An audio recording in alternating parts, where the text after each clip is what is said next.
Hola queridos amigos, nuevamente molestando su atención para continuar con el curso de auditoría médica. El día de hoy vamos a ver auditoría médica basada en evidencias legales.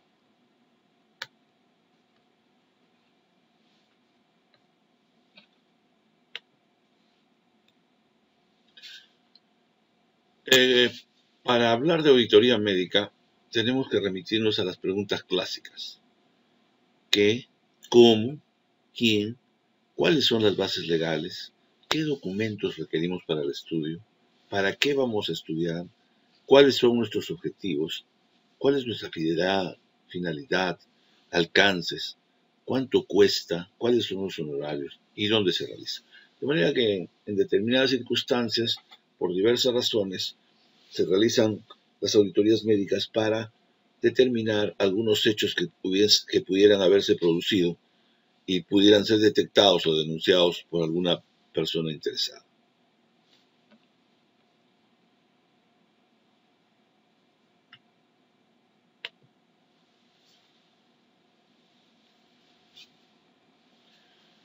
¿Qué es auditoría médica? Auditoría, como ustedes conocen, es una palabra que viene del verbo latino audire, que significa oír, escuchar. Los auditores eran las personas que aprendían por instrucción de oídas.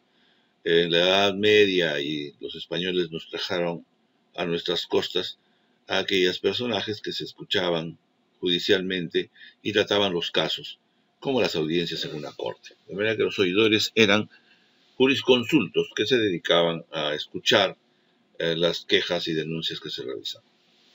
La auditoría médica es pues conocida, como ustedes saben, como un proceso sistemático que obtiene y evalúa de una manera objetiva la evidencia con respecto a las declaraciones de ciertas acciones económicas, eventos, de cualquier tipo.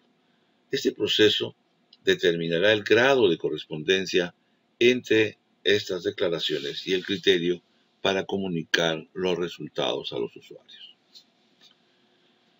El concepto de auditoría médica está enfocado como un análisis crítico y sistemático de la calidad del acto médico. Este proceso utiliza los recursos y los resultados que repercuten en los desenlaces clínicos y en la calidad de vida del paciente. Para ello se requiere un análisis prolijo de los procedimientos diagnósticos y terapéuticos utilizados en cada caso. La finalidad es de mejorar la calidad en los servicios de salud. La calidad, por su parte, es la forma de realizar cosas correctas y de una manera correcta.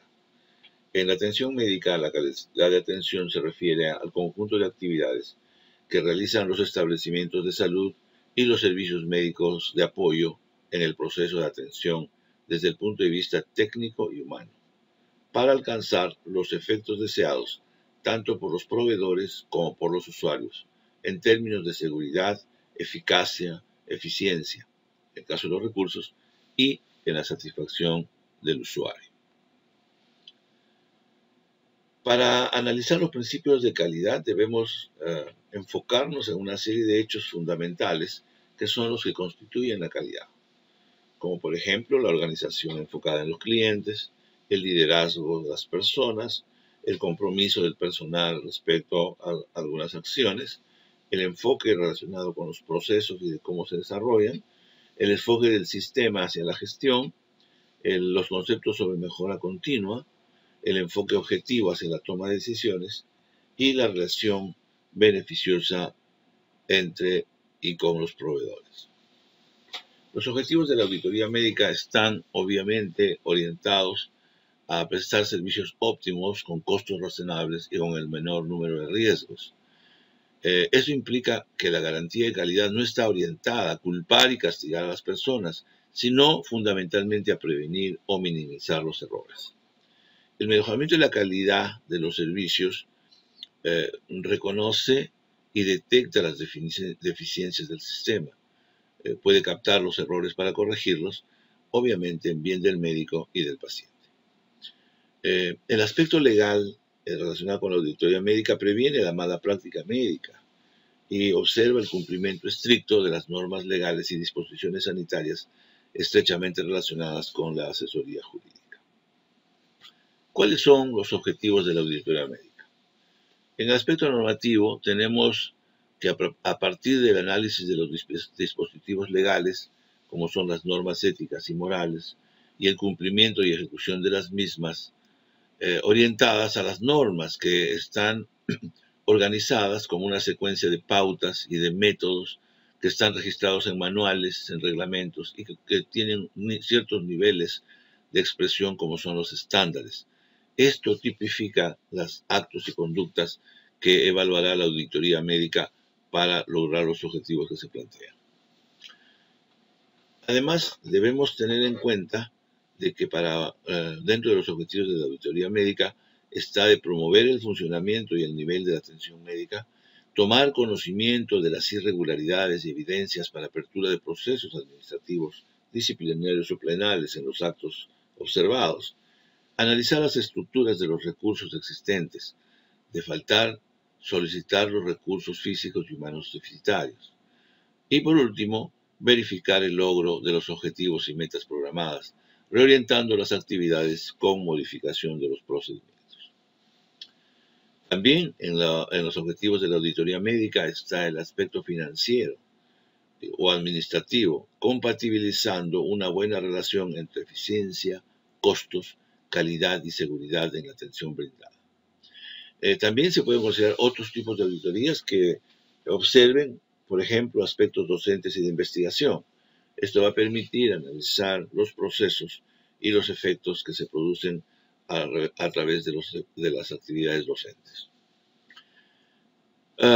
Puntualmente, también se considera que la auditoría nos permite como Santo Tomás buscar y ver las realidades como se han desarrollado, es poner el dedo en la llaga.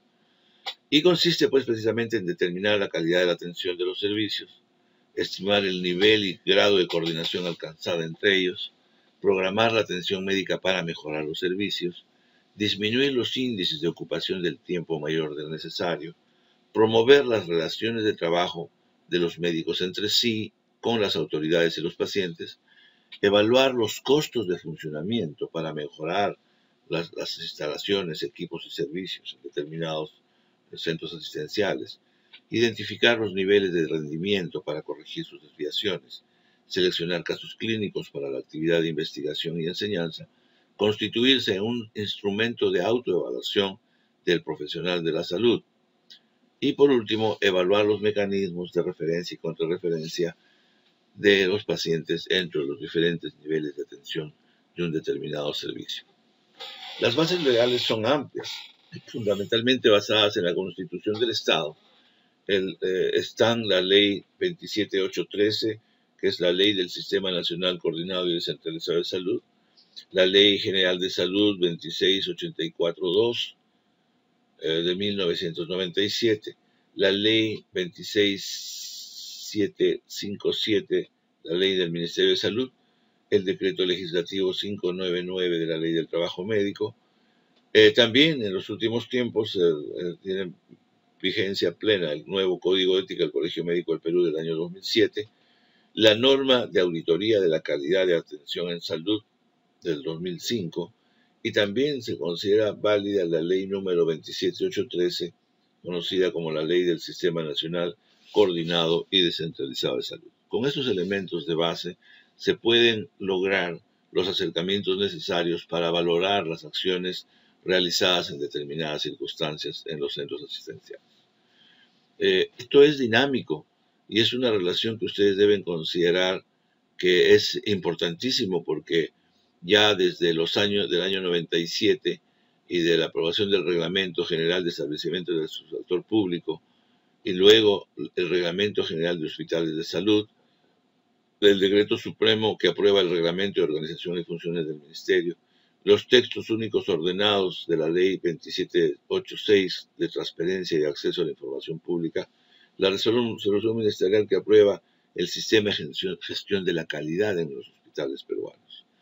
También es importante la Ley del Código de Ética de la Función Pública, la resolución ministerial que aprueba el modelo de reglamento de organización y funciones de los hospitales, eh, el reglamento de organización y funciones del Ministerio de Salud, el documento de la salud integral, compromiso para todos, como modelo de atención integral de salud, y los reglamentos y organizaciones de las funciones del Ministerio de Salud. De manera que con esta reglamentación es posible que, pudiéndola obtener fácilmente de Internet, puedan ustedes elaborar los programas para la evaluación de los casos dentro de un determinado nivel de la auditoría médica.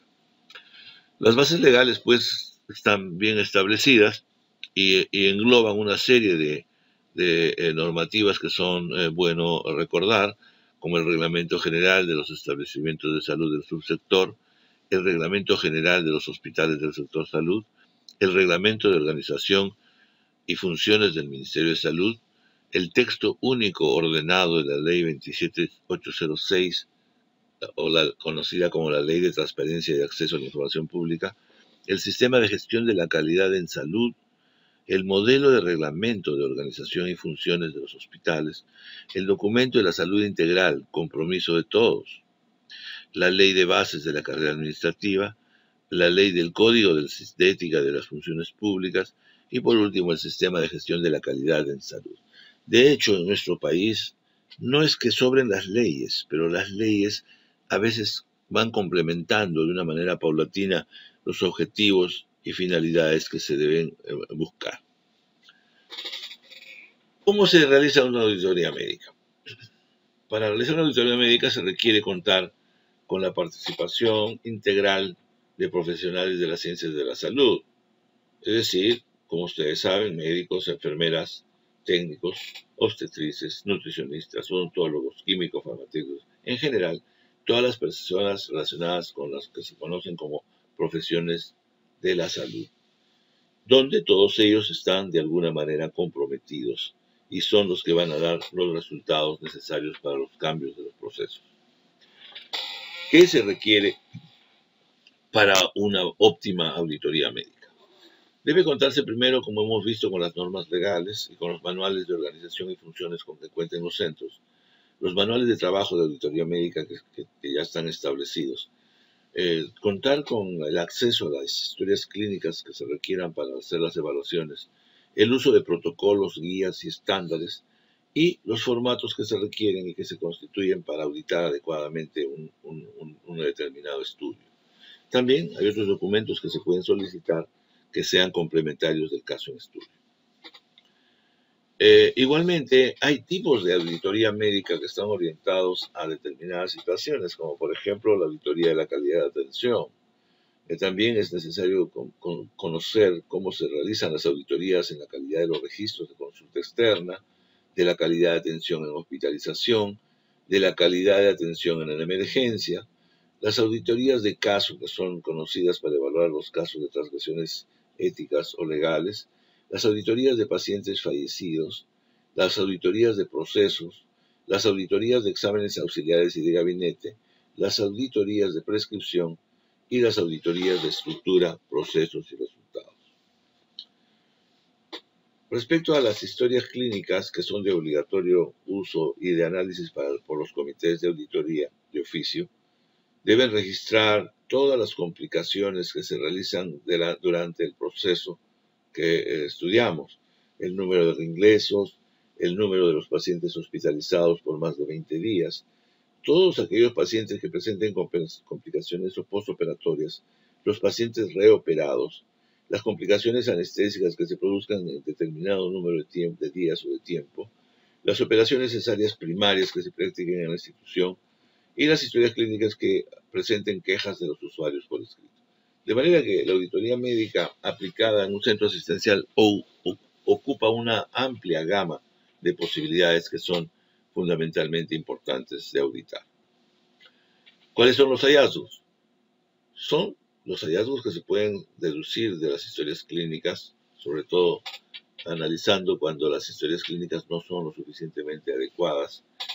Se pueden determinar, por ejemplo, los resultados de las exploraciones físicas no llevadas adecuadamente, el estudio de los estudios de laboratorio no indicados para el caso específico, buscar la falta de correlación entre los resultados de histopatología con el cuadro clínico, registros incompletos, tachados o alterados o sustraídos, registros escritos escasos e insuficientes, falta de correlación de la anatomía patológica con el diagnóstico inicial y la no pertinencia de las indicaciones en los análisis de laboratorio. De manera, pues, es una amplia gama de situaciones que van a poder ser observadas y verificadas por los auditores en determinadas circunstancias. También hay situaciones que son un poco más, que requieren un poco más de profundidad en el tema, como por ejemplo la búsqueda de correlación entre las operaciones necesarias con la enfermedad, los diagnósticos inexactos, las operaciones quirúrgicas realizadas innecesariamente, la falta de correlación entre la operación necesaria con la enfermedad, la sustracción y pérdida de documentos clínicos probatorios, la pérdida de historias clínicas completas o incompletas, la falta de correlación entre los diagnósticos preoperatorios y los hallazgos durante el acto quirúrgico. También se puede considerar la falta de supervisión y control interno y el descuido y negligencia en las funciones administrativas. Las responsabilidades del auditor médico están orientadas, pues, ceñidas a lo que en el marco en el cual se desenvuelven. De manera que hay una responsabilidad moral y ética fundamentales, una responsabilidad administrativa, una responsabilidad penal y una responsabilidad civil. De manera que la amplia gama de situaciones que se producen alrededor de los procesos que vamos a estudiar ocupan un alto contenido de observancias que se realizan cotidianamente en la sociedad civil. Tocando el tema de responsabilidad ética, hay que considerar que el médico que realiza auditoría debe ceñirse a las normas establecidas en el Código de Ética del Colegio Médico. Es muy importante porque los resultados que se observen a través de la auditoría médica deben ceñirse a las normas como están establecidas. Y en el artículo 27, algo muy importante, señores, para todos ustedes, es que los médicos legistas, los peritos y auditores deberán ser veraces y limitarse a establecer causas y hechos. De ninguna manera pueden formular opiniones o juicios de valor sobre responsabilidades legales. Los auditores no pueden tipificar las infracciones y denuncias que ellos logren observar y lo correlacionen con negligencia médica. Solamente deben describir los hechos y sacar las conclusiones que ellos a través de los hechos puedan determinar de una manera sencilla y coherente. También existe una responsabilidad administrativa. No se olviden que un caso de denuncia del tipo de auditable cumple con cubrir los aspectos civiles, penales y administrativos, y que están cada una dentro de sus ámbitos señaladas por sendos documentos que son los que establecen y especifican exactamente los fines y términos en los cuales se deben desarrollar. También existe una responsabilidad penal obvia que se puede determinar en el numeroso contenido de los artículos del Código Penal.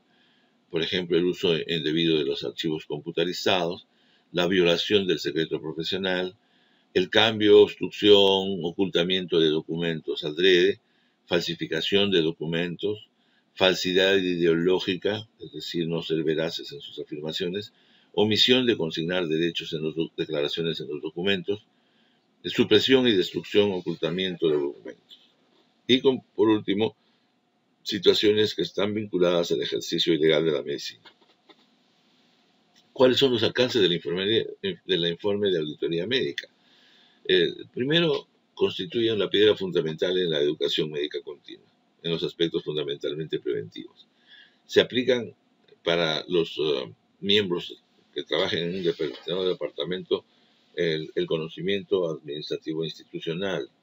También se correlacionan con el proceso administrativo y disciplinario que se desarrollan cuando existen faltas graves en un centro hospitalario.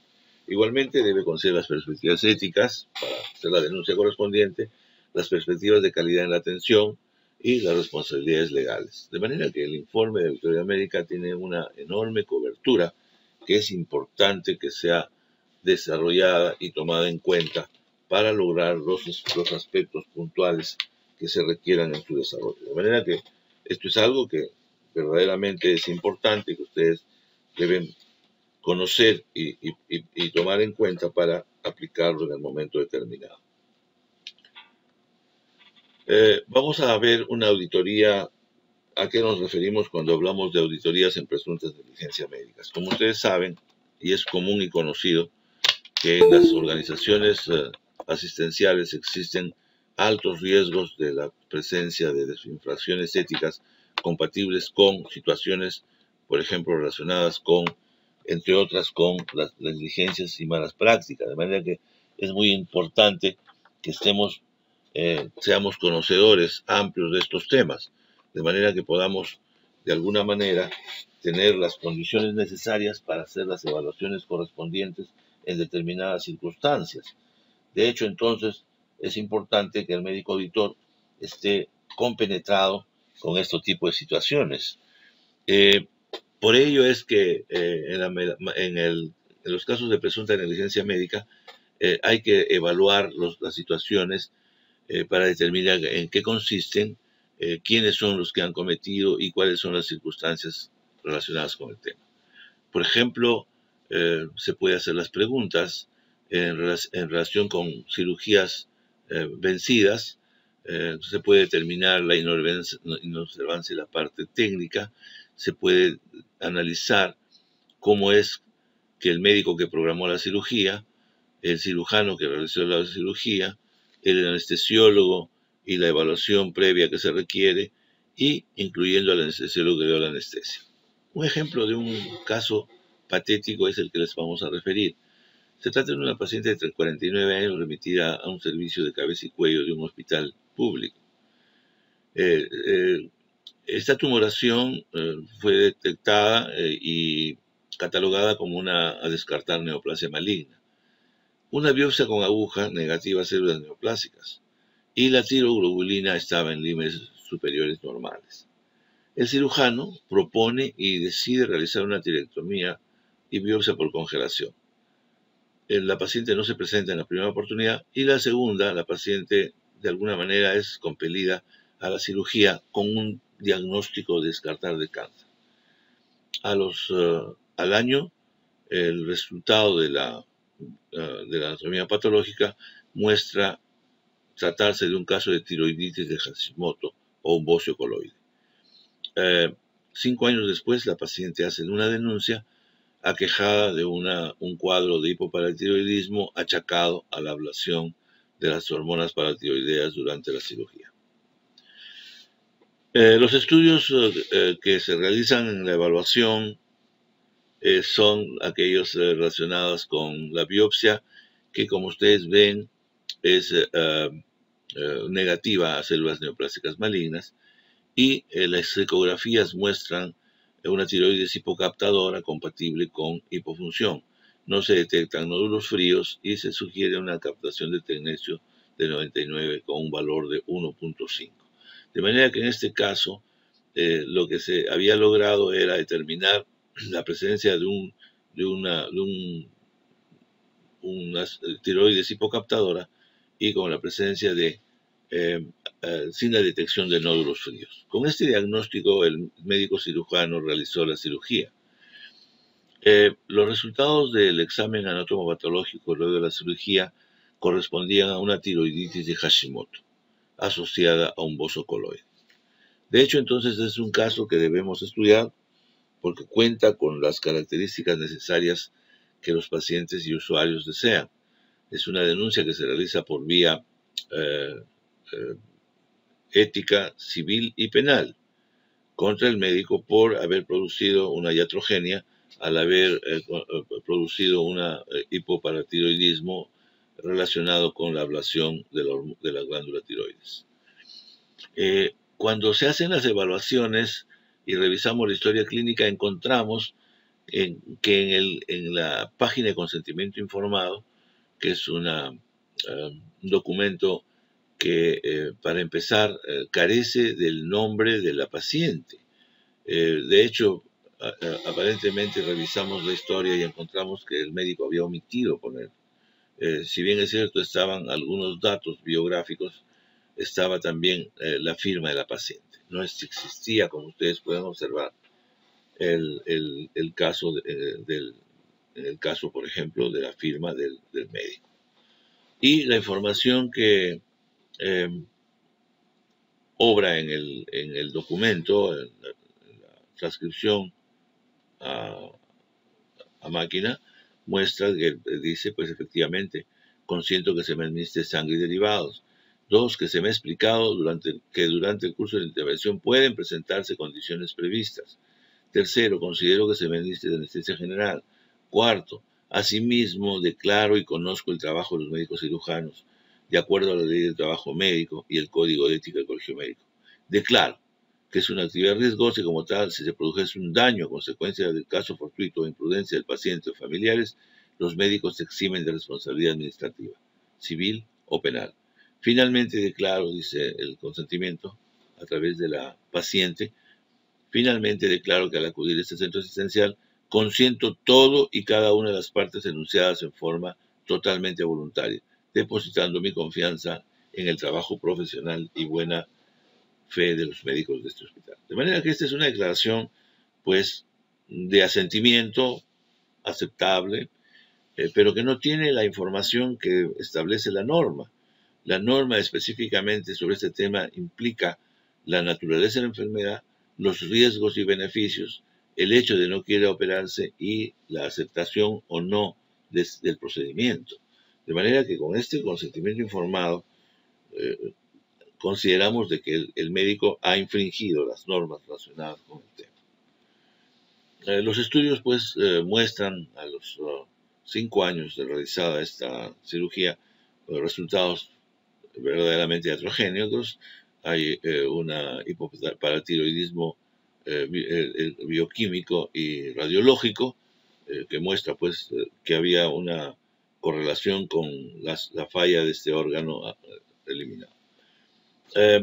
Su salud, que es la auditoría que se realiza, es puntual y como ustedes pueden apreciar, de acuerdo a los registros revisados, se establece que la señora portadora de ese problema eh, habían sido sometida a un tratamiento. En el punto número 2 observan de que no fueron solicitados los estudios que se requerían para un análisis más adecuado en los servicios correspondientes del hospital. El doctor no consigna en la historia clínica la citología negativa, de manera que debería haber colocado en alguna parte de la historia o en una parte del consentimiento informado el hecho de que los resultados habían sido negativos a células neoplásicas y tampoco se les solicitó repetir la prueba. De manera que el auditor de su salud demuestra de que se encuentran evidencias de incumplimiento a la norma técnica en la historia clínica. De manera que, y además se reserva el hecho de que este paciente había sido tratado inadecuadamente al no haberse aplicado los protocolos que se deberían seguir para tumoraciones de cuello. El paciente, el médico, refiere de que, en su defensa, de que se había utilizado una guía práctica para tiroides de Hashimoto de una manera retrospectiva, solamente en el estudio, cuando deberían haberse ceñido a los protocolos o a las guías de práctica para tumoraciones cervicales o tumoraciones de tiroides. De manera que con esto se concluyó que el médico había cometido una infracción, primero al no hacer un consentimiento informado adecuado, porque si hubiera sido una conversación y hubiera constado la historia, hubiera podido justificarse, en el caso extremo, de la ablación inadecuada de esta hormona paratiroidea. Igualmente, fue sancionado en el aspecto ético por haber incumplido este condicionamiento del consentimiento informado y por parte del sistema civil también se consideró la posibilidad de que este médico había cometido negligencia médica, haber realizado una acción con un daño determinado sin haber tomado las consideraciones que demandan en este sentido otros especialistas que estuvieron en la capacidad de tomar el diagnóstico más adecuado. De esta manera, entonces, el análisis que se debe realizar es responder a la pregunta ¿en qué consistió la mala práctica? Se debe determinar la inobservancia de la norma técnica por parte de quién, y ahí pueden ustedes detallar todo lo que ustedes han visto en este caso. Además, también hay que determinar otro tipo de situaciones ampliatorias que permitan que finalmente la correlación y causalidad que existe entre acciones u omisiones del médico y los resultados que se vieron. De hecho, se puede determinar si existe o no inobservancias a la práctica médica. De hecho, hay una serie de situaciones que se pueden hacer como preguntas complementarias. Primero, en este caso, debió ser evaluado por un endocrinólogo. Segundo, debían hecho los estudios requeridos para que se hubiera detectado el mal en el hospital. Y si hubiera tenido un seguimiento, se hubiera precavido de ellos. El paciente seguramente no debió haberse operado y no debía haber sido programada para esto, sino hasta un exhaustivo estudio. Por lo tanto, esta tiroiditis de Hashimoto fue inadecuadamente operada por un médico que además había incumplido el consentimiento informado. Si él hubiera referido un consentimiento informado, probablemente la paciente hubiera tenido una mayor visión del proceso y la justificación al mismo. En conclusión, la cirugía realizada en estos casos fue inadecuada, expuso al peligro a la vida y la salud de los pacientes. Por lo tanto, en el Código Penal se establece como una exposición a peligro agravado en el artículo 129. De manera que este es un caso muy importante porque nos permite que los médicos juzgadores puedan aplicar adecuadamente las infracciones, sin excederse en su función ni en el grado o naturaleza de las sanciones o situaciones que el médico debería someterse. Les voy a dejar este caso para que ustedes lo revisen, de manera que para la próxima reunión podamos, a través de un análisis, utilizando todos los recursos que se requieran, poder sacar algunas conclusiones para determinar si la auditoría médica es adecuada y, en todo caso, defender la auditoría frente a los criterios que pudieran tener otros médicos, especialistas o peritos de parte que se constituyan a pedido de los familiares. De esta manera, mis queridos amigos, les da un saludo muy fraternal y espero que este fin de semana la pasen muy bien. Muy buenas noches. Hasta luego.